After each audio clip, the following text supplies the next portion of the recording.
Bueno, decíamos que la principal inconsistencia o falencia del modelo administrativo de Fayol radicó en el factor humano, en que el factor humano, porque se deseaba construir su estructura de trabajo, su estructura organizacional era cambiante, impredecible y con muchas variaciones que determinaban cambios de aplicación de sus procesos y principios administrativos. Por ejemplo, la división del trabajo no representaba mayor productividad si la autoridad o unidad de mando no estaba capacitada para dar órdenes, ¿ya? Y daban órdenes no en función del equipo, sino de manera impositiva. Eso se reflejaba en temor, negativismo y desinterés por parte de los subordinados en la empresa.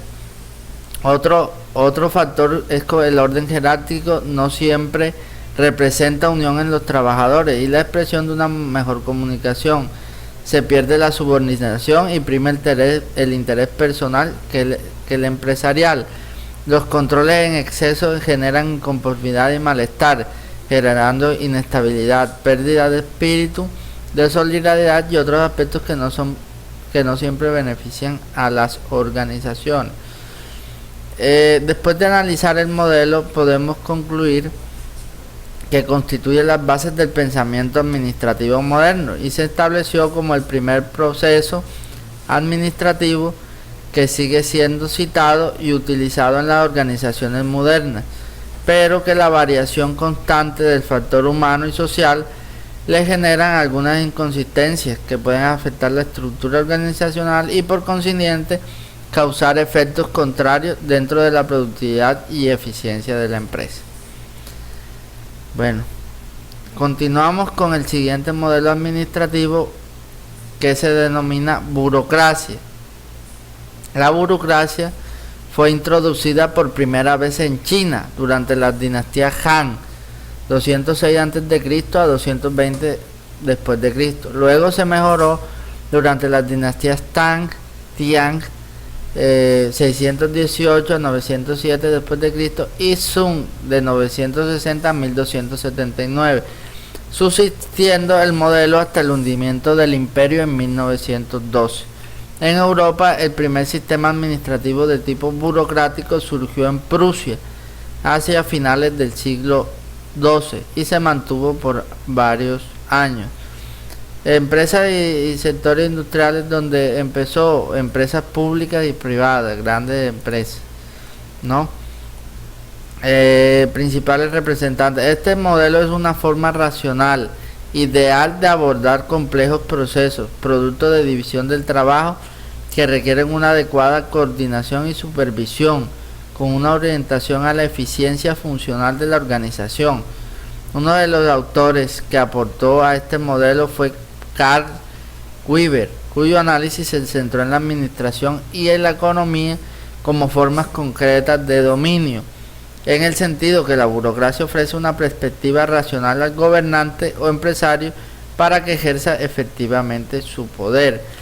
¿Cuáles son las premisas fundamentales de este modelo? Bueno, de acuerdo a Weber, sus principales características son definición de los objetivos de la organización considerados como servicios hacia la sociedad, jerarquía y estructuración del poder de forma piramidal, definición detallada de las tareas a desempeñar, sistema de comunicación formal, despersonalización de los puestos de trabajo, especialización detallada de las funciones, comunicación formal y normalizada, regulación de los mecanismos de coordinación, comprobación y justificación de decisiones, selección de los empleados por méritos, políticas de promoción de empleados, políticas de remuneración, sistema formal de control y disciplina.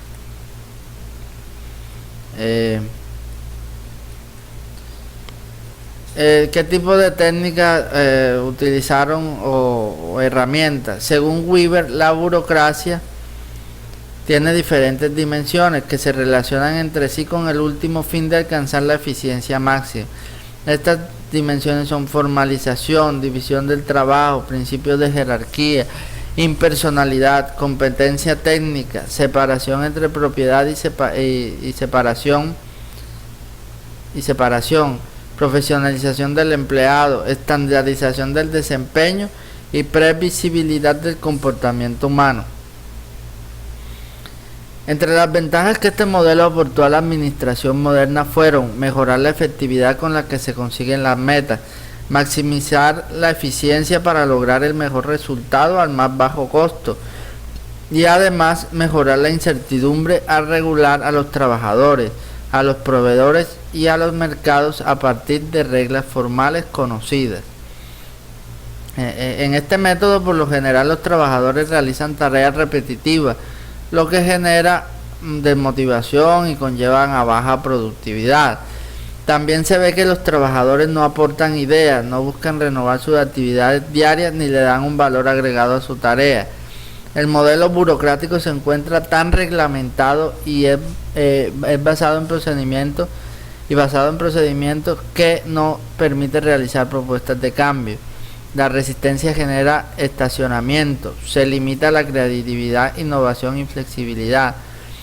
Por lo general se establece un formalismo que va enlazado con el papeleo en exceso y demasiados trámites que hacen los clientes ir de un lado al otro sin recibir el producto requerido. Bueno, al implantar el modelo burocrático en las empresas modernas podemos encontrar que se establece una estandarización de funciones, lo que ayuda a la eficiencia del desempeño. Los trabajadores están enfocados a su labor específica. Las decisiones se centralizan en la mayoría de los casos, en ocasiones se descentralizan y se dejan en los cargos directivos altos. Se evita la duplicación del trabajo y las actividades innecesarias. Los procesos son establecidos de acuerdo a las normas, por tanto se van convirtiendo en procesos rígidos, presentándose resistencia al cambio, sin permitir la autocrítica y las actividades de mejoramiento. Las funciones son establecidas, repetitivas, los trabajadores se especializan pero a su vez pueden eludir responsabilidades, aumentan los trámites y se pierde efectividad. Bueno, su posición crítica frente al uso del modelo identificado. Bueno, actualmente se aplica este modelo sobre todo en las empresas del Estado, en cuanto a la aplicación de la ley 909, que consiste en que el empleado por meritocracia y de acuerdo a sus capacidades y conocimientos asciende y gana un puesto de carrera dentro de la organización. Señalan las insuficiencias de un concepto que no tiene en cuenta los aspectos espíritus de las organizaciones concretas y olvida las dimensiones no racionales de las mismas. Bueno, continuamos con esta exposición. Seguimos con el modelo de escuelas de relaciones humanas. Las causas principales que cambiaron los postulados de la teoría clásica de la administración y que facilitaron el surgimiento de la teoría de las relaciones humanas fueron necesidad de humanizar y democratizar la administración, liberándolo de los conceptos rígidos y mecanicistas de la teoría clásica. El desarrollo de las llamadas ciencias humanas, en especial la psicología y la sociología, y su creciente influencia intelectual sobre su aplicación en la organización industrial de la época.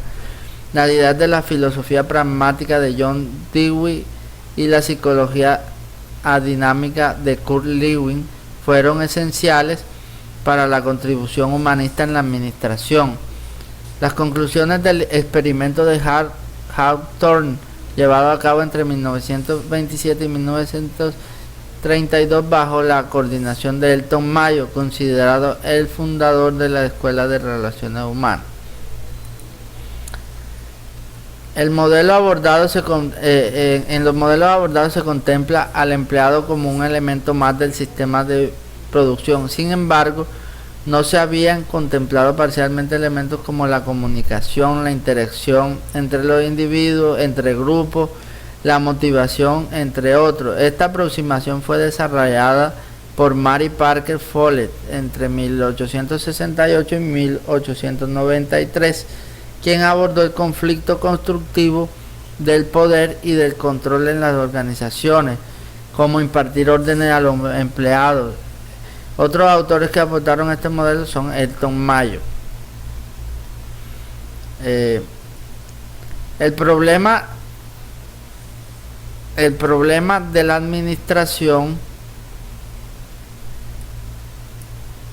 El problema de la administración se concentraría en el estudio de la formación de grupos sociales en las empresas y de la forma como pueden ser aprovechados para mejorar la productividad.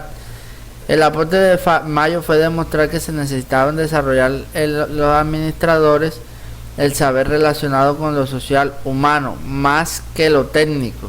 A raíz de esto se empezó a desarrollar programas de capacitación sobre comunicación efectiva y se ofrecieron ayuda a problemas personales. El aporte de Maslow es lo que los administradores deben ser conscientes de las necesidades del ser humano que los motiva para que realicen determinadas acciones en momentos específicos. Como conclusión importante de los distintos enfoques de las distintas corrientes sobre la relevancia de los factores más humanos para la dirección y organización, se puede mencionar que la configuración organizativa deberá realizarse de modo que posibilite el despliegue de los potenciales humanos, sobre todo atendiendo a las necesidades psíquicas y expectativas personales bajo la óptica de un dinamismo interno que propicie su desarrollo y maduración personal. Esa es la premisa fundamental en este modelo. La teoría, ¿qué aportó esta teoría a la administración? Aportó un nuevo lenguaje, como por ejemplo motivación, liderazgo, comunicación, organización informal y dinámica de grupo. Las principales debilidades y críticas desde la teoría de relaciones humanas. Desde que la teoría de relaciones humanas surgió como filosofía de la administración, estudiosos han lanzado severas críticas contra ella. ¿Por qué? Porque se debate su validez científica, la miopía de los enfoques, preocupación excesiva por la felicidad, sentido de la participación mal entendido, visión corta de la decisión de grupo, generación de conflictos y oposición al individualismo. Y bueno, como ventajas y desventajas, en nuestra posición crítica con respecto a ello, las ventajas que tiene este modelo administrativo es que constituyó un paso de avance, ya que amplió el criterio al exponer que para el incremento de la productividad laboral debía tenerse en cuenta las necesidades sociales de los trabajadores. Realizó aportes con relación a los comportamientos grupales, así como a las relaciones interpersonales y la importancia que estos elementos constituyen para los trabajadores. Se incrementó el enfoque del estudio de los jefes hacia los aspectos administrativos, no solo sobre los elementos técnicos como anteriormente se tenía. Y las desventajas, bueno, entre los administradores y pensadores no existió una concordancia adecuada que pudiera eliminar algunas confusiones que se originaron con los estudios. Muchos administradores consideraban que los trabajos eran muy abstractos y complicados. Resistencia de los administradores para realizar una preparación adecuada. No obstante, el avance obtenido con este movimiento, al cual también se le llamó conductista, tampoco se satisfacían las expectativas al 100%.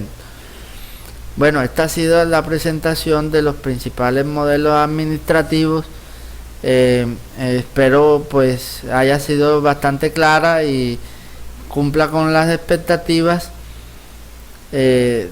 con respecto a este módulo.